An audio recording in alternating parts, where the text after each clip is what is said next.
Hello and welcome to the first episode of Notes from Wizard School. This is going to be page one of a notebook of mine that was actually completed about last year or so. So we're not going to start off going into the deep, distant past.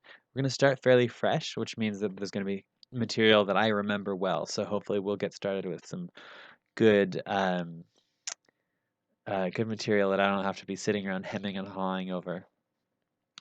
So page one of this book is exploring the question of how do we decide what skills we want to train? That's assuming that you're in a place where you want to be training skills or you want to be doing some self improvement. Oftentimes, people have obvious work skills they need to develop that they're being told to develop, or that it's just a clear next step for them in order to be able to do their job. Other times, people are in school and there's a curriculum laid out. But suppose you're just doing your life and you think to yourself, I want to do some general self improvement. Um, I want to become a more competent person. I want my life to go a little bit better. How do you decide what to learn? Absolutely, you could do arbitrary um, classes and just some random fun things.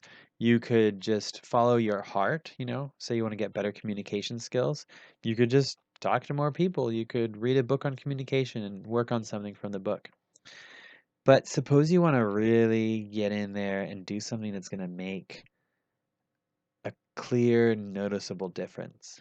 You want to make an improvement, you want it to be satisfying, and you want to feel like you're working towards something specifically rather than learning this and learning that and seeing if it makes a difference.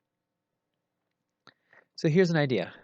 Grab a pen and paper, and on the left side of the paper, you write three things that are giving you the most trouble these days, the most consistently annoying thing that comes up.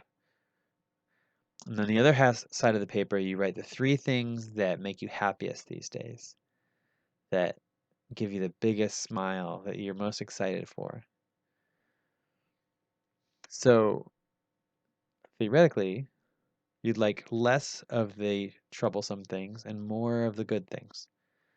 So under each of these 1, 2, 3, 4, 5, 6 items, you can ask the question, what skill or skills would I need to get more of the good ones or less of the bad ones? As an example, suppose one of the most annoying things is that people are constantly interrupting you when you are telling stories. And it stresses you out a lot. If people just interrupted you less, it would be so nice. It would save you so much stress. Okay, what skill do you need to be interrupted less? I don't know. I don't know your specific situation. I can imagine that it could be the skill of finding people who don't interrupt you. It could be the skill of requesting in advance that people don't interrupt you. It could be the skill of talking in such a way that people are more engaged. There's several options.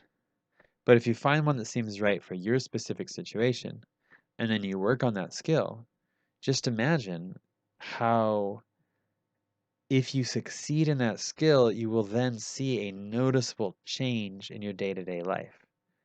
It's different than just learning some random thing in a book and wondering if it's going to help.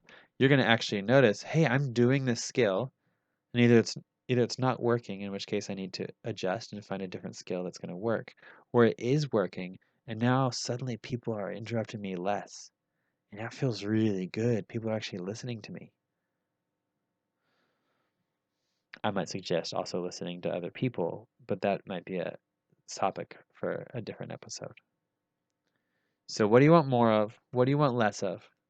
What skills would help you get more of those things, and what skills would help you get less of those things? You go for the low-hanging fruit. What skill is going to make the easiest and clearest improvement in your life? It's not the only way to do things, obviously. There might be some farther reaching strategic planning you can do. But if you just are looking for some fun and satisfying development and create a positive feedback loop where every time you learn something, you actually feel this positive repercussion, this is a really nice way to go. Thanks for watching episode 1, and I'll look forward to seeing you next time.